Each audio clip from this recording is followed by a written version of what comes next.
Hello beautiful people, మన ఛానల్లో present is present అనే Chinese romantic time travel historical scifi అన్ని జోనర్స్ ఉన్న డ్రామాని ఎక్స్ప్లెయిన్ చేసుకున్నాము.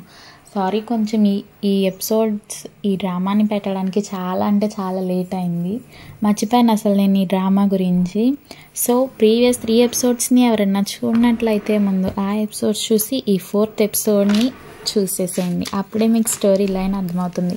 సో ఇప్పుడైతే 4th ఎపిసోడ్లోకి వెళ్ళిపోదాం. ఎపిసోడ్ స్టార్టింగ్లో 2025 ఇయర్లోని హీరో ఆంట్స్ అండ్ స్వాంటన్స్ షాప్లో నుంచుని యాన్షియా అంటే హీరోయిన్ తను ఎలా చనిపోయిందో అని గుర్తు చేసుకుంటాడు.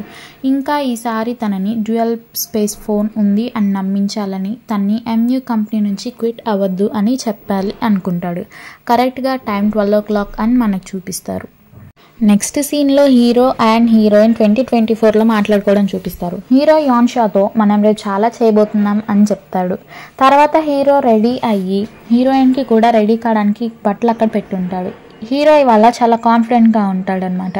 హీరో రాకముందే అంకుల్ జో ఆ మీటింగ్ని పెట్టేసి అతనికి రావటం ఇష్టం లేదేమో అని రిమైనింగ్ బోర్డ్ ఆఫ్ డైరెక్టర్స్ అందరితో సైన్ చేయిస్తూ ఉంటాడనమాట. కింద ఎంట్రన్స్లో వేజిషి, యాన్షియా అండ్ నీనింగ్ చాలా కాన్ఫిడెంట్గా వస్తారు.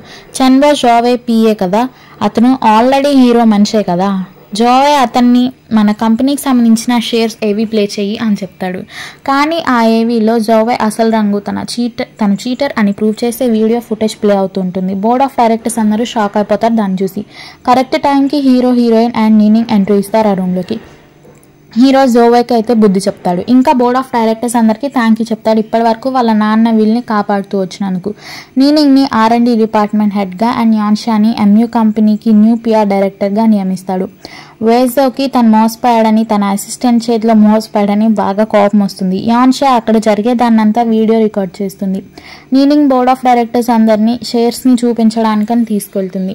జోవే హీరోయిన్ కొట్టడానికి వస్తూ నేను చంపేయాల్సిందిరా అని అరుస్తాడు. చెన్బో అతన్ని కంట్రోల్ చేస్తాడు అంకుల్ జోని. హీరో అంకుల్ జోతో మా నాన్న చనిపోయే ముందు లాస్ట్ కాల్ చేసింది నువ్వే, ఏం చెప్పావో మర్యాదగా చెప్పు అని అడుగుతాడు. ఒక్క ఫోన్ కాల్ ఏం చెప్పదు, నువ్వు నా డౌన్ఫాల్ని చూసావు కదా, ఏదో ఒక రోజు నీ దగ్గర ఉన్నదంతా నువ్వు కోల్పోయేలా చేస్తా అని చెప్తాడు అంకుల్ జో.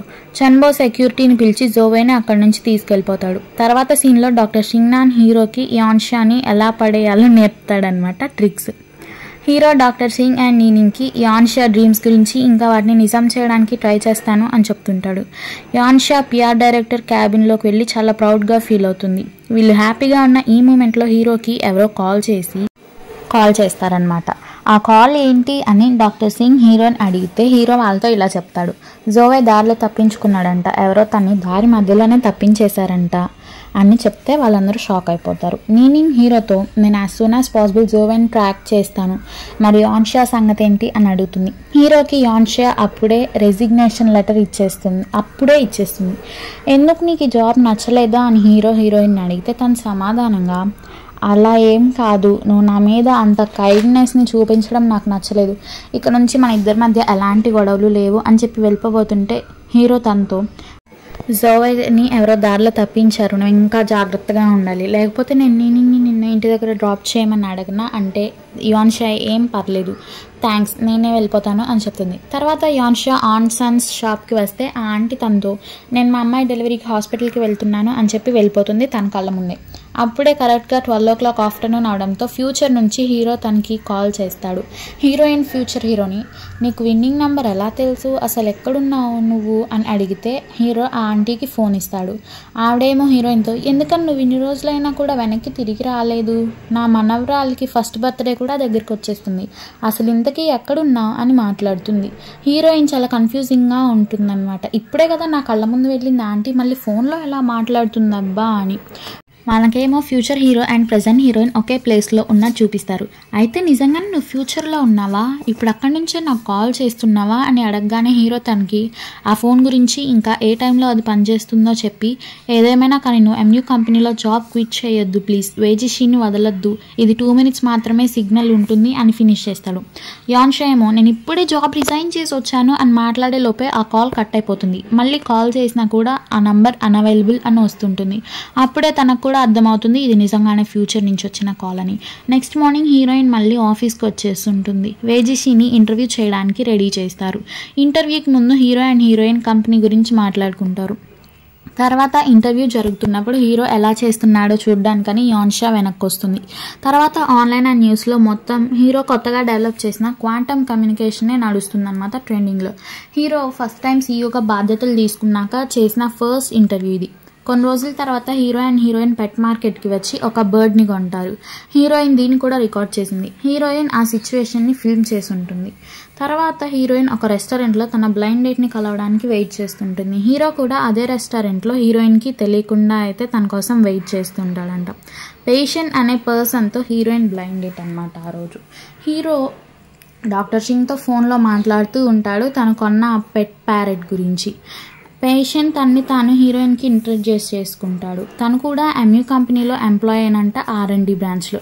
ఇంకా తనకి ఈ పెళ్ళి ఇష్టం లేదంట. తను యాన్షాని ఒక ఫేవర్ అడగడానికి ఈ బ్లైండ్ డేట్కి అయితే వచ్చాడంట. ఇంకా తను చాలా ఇయర్స్ నుంచి ఒక అమ్మాయిని ఇష్టపడుతున్నాడంట.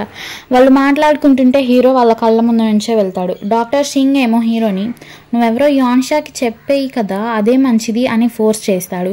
నైట్ అయ్యాక హీరో యాన్షా హై స్కూల్ ID కార్డ్ని పట్టుకొని ఫ్లాష్ బ్యాక్కి వెళ్తాడు. ఫ్లాష్ బ్యాక్లో యాన్షా చిన్నపిల్లగా ఉన్నప్పుడు ఎవరో తన్ని ఏడ్పిస్తున్నారని వేజిషి రూమ్ డోర్ కొట్టి అన్నయ్య రా అని అరుస్తుంది. ఇతను కూడా డోర్ ఓపెన్ చేసి ఆ పిల్లని లోపలికి లాగుతాడు. లోపలికి వచ్చాక ఆ పాప హీరోతో అన్నయ్య నువ్వు అంకుల్ హెంగ్ వాళ్ళ అబ్బాయివి కదా, నాకు తెలుసు అంకుల్ నీ గురించి చాలాసార్లు చెప్పారు. నా పేరు యాన్షా, నువ్వు నన్ను యాన్ అని కూడా పిలవచ్చు అని చెప్తే అక్కడున్న ప్యారెట్ ఏమో యాన్ యాన్ అని రిపీట్ చేస్తుంటుంది. సేమ్ అదే ప్యారెట్ని ఇప్పుడు ప్రెజెంట్లో వీళ్ళు కొన్నారనమాట. యాన్షా పరిచయం అయ్యే టైంకి హీరో చాలా డిప్రెషన్లో ఉంటుంటాడు కదా. పిల్ల నీ పేరేంటి అని అడిగినా కూడా చెప్పడనమాట. ఇక ఆ పిల్లే సరే నేను ఈ రోజు నుంచి బిగ్ బ్రో అని పిలుస్తాను అని చెప్తుంది. సీన్ని మళ్ళీ ప్రెజెంట్కి షిఫ్ట్ చేస్తారు. హీరో ఇదంతా యాన్షా హై స్కూల్ బ్యాడ్జ్ని అయితే పట్టుకొని గుర్తుంచుకుంటాడు కదా. ఇప్పుడు కూడా బ్యాడ్జ్నే పట్టుకొని యాన్ నువ్వు నిజంగానే నా గురించి మర్చిపోయావా అని అనుకుంటాడు. ఈ సీన్ని చూపిస్తూ ఈ ఎపిసోడ్ని ఎండ్ చేస్తారు. Thank you for watching.